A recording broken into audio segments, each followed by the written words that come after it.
दोस्तों, आज मैं आपसे एक ऐसी कहानी कहने आया हूं जो आसमान के उस पार करोड़ों किलोमीटर दूर लिखी गई है। ये कहानी एक हीरो की है जिसका नाम था अकात्सुकी। जापानी में इसका मतलब भोर या सुबह की पहली किरण। यह कोई इंसान नहीं बल्कि एक अंतरिक्ष यान था जिसे जापान ने शुक्र ग्रह के रहस्यों को जानने के लिए भेजा था और उसे एक ऐसे ग्रह पर भेजा जहां आग बरसती है, जहां का तापमान इतना है कि सीसा भी पिघल जाए। अकात्सुकी हमारा जासूस था जो उन जलते ग्रह के बादलों के पीछे छिपे सच निकालने आया था। उसका मकसद था शुक्र के मौसम को समझना। उसका मकसद था खतरनाक बादलों की तस्वीरें लेना और यह पता लगाना कि आखिर धरती की जुड़वां बहन इतनी अलग और खतरनाक क्यों हो गई। अकात्सुकी सिर्फ मिशन नहीं था, यह इंसान की उस हिम्मत का प्रतीक था जो मुश्किलों से डरती नहीं। यह उस जिज्ञासा की कहानी है जो हमें सितारों तक पहुंचने के लिए उकसाती है। 20 मई 2010 को अकात्सुकी ने उड़ान भरी तो उसके साथ सिर्फ ईंधन और मशीनें नहीं थीं, बल्कि करोड़ों लोगों की उम्मीदें भी थीं। जापान की स्पेस एजेंसी जैक्सा ने इसे एक बड़े सपने के साथ विदा किया था। सपना था शुक्र के उस घने जहरीले वायुमंडल के पार देखना जहां आज तक कोई ठीक से नहीं झांक पाया। अकात्सुकी को शुक्र के मौसम का पहला पूरा नक्शा बनाने की जिम्मेदारी दी गई थी, एक ऐसा काम जो पहले कभी नहीं हुआ था। यह एक बहुत बड़ी चुनौती थी और यही तो विज्ञान का असली मजा है। हर हीरो की कहानी में एक मुश्किल मोड़ आता है और अकात्सुकी की कहानी में भी आया। दिसंबर 2010 का वो दिन कोई नहीं भूल सकता। 6 महीने की लंबी यात्रा के बाद अकात्सुकी आखिरकार शुक्र के पास पहुंच चुका था। सब कुछ प्लान के मुताबिक था। वैज्ञानिकों की सांसें थमी हुई थीं। बस कुछ ही पलों में अकात्सुकी को अपने इंजन चालू करने थे, अपनी रफ्तार धीमी करनी थी और शुक्र की कक्षा में दाखिल हो जाना था। यह वो पल था जिसके लिए सालों की मेहनत की गई थी, लेकिन ठीक उसी वक्त जब अकात्सुकी को इतिहास रचना था, उसके मुख्य इंजन ने धोखा दे दिया। वह चालू तो हुआ पर कुछ ही मिनटों में बंद हो गया। वो 12 मिनट जो अकात्सुकी को शुक्र का बना देने वाले थे, एक झटके में हाथ से निकल गए।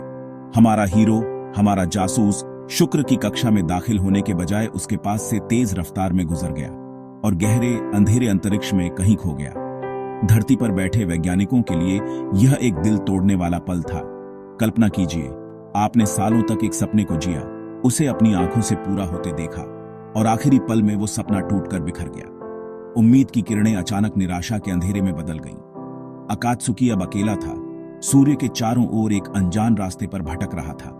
दुनिया ने मान लिया कि मिशन खत्म हो गया। यह वो समय था जब कोई भी हार मान लेता, लेकिन जापान के वैज्ञानिकों ने हार नहीं मानी।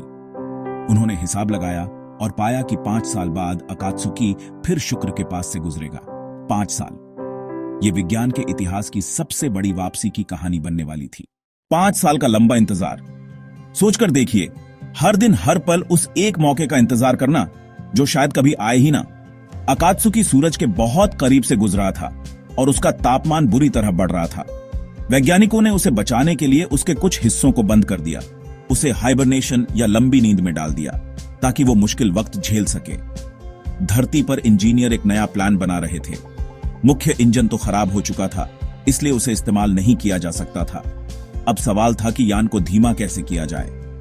यहीं पर इंसानी दिमाग का जादू काम आया। उन्होंने एक नया साहसी तरीका खोज निकाला। छोटे छोटे थ्रस्टर्स, एटीट्यूड कंट्रोल थ्रस्टर्स, उन्हें इस्तेमाल करने का फैसला। यह एक बहुत ही जोखिम भरा प्लान था। ये छोटे इंजन इतने लंबे समय तक चालू रहने के लिए नहीं बने थे। इन्हें करीब 20 मिनट तक लगातार चलाना था ताकि अकात्सुकी की रफ्तार इतनी धीमी हो जाए कि शुक्र का गुरुत्वाकर्षण उसे पकड़ ले। 7 दिसंबर 2015 दिन एक्स आ चुका था। अकात्सुकी 5 साल के बाद अपनी मंजिल के सामने खड़ा था। पूरी दुनिया की नजरें मिशन पर थीं। वैज्ञानिकों ने कांपते हाथों से कमांड भेजा। छोटे छोटे इंजनों ने आग उगली। 20 मिनट, वो 20 मिनट सदियों जितने लंबे लग रहे थे।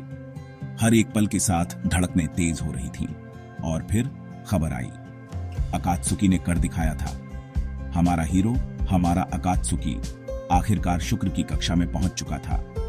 यह एक चमत्कार जैसा था। विज्ञान की जीत, इंसानी जिद की जीत, कभी हार न मानने वाले जज्बे की जीत। हर सफर का एक अंत होता है। आज अकात्सुकी का सफर भी अपने अंतिम पड़ाव पर आ गया है। इतने सालों तक शुक्र की आग, एसिड वाली बारिश, हमारा यह बहादुर योद्धा थक गया है। उसके उपकरण एक एक करके शांत हो गए हैं और अब उसका संपर्क धरती से हमेशा के लिए टूट चुका है।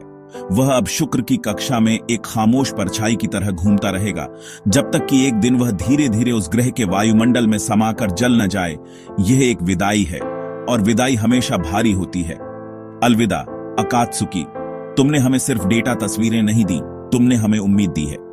तुमने हमें सिखाया कि अंधेरे के बाद भोर यानी अकात्सुकी जरूर होती है। तुम एक मशीन थे, पर तुम्हारी कहानी में भावनाएं हैं, ड्रामा है और एक हीरो की जीत है। तुम अब शुक्र के आसमान में एक तारा बनकर चमकोगे। जब भी कोई रात में आसमान की ओर देखेगा और शुक्र ग्रह को देखेगा, तो उसे याद आएगा कि वहां हमारा एक दोस्त है जो चुपचाप उस दुनिया की परिक्रमा कर रहा है। तुम इंसान और अंतरिक्ष की दोस्ती की एक अमर कहानी बन गए हो। तुम्हारी हिम्मत को हमारा सलाम।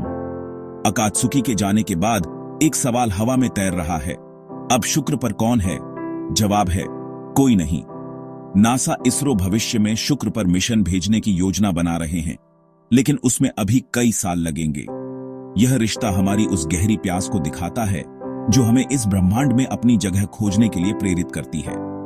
अकात्सुकी चला गया, लेकिन खोज का सफर जारी रहेगा।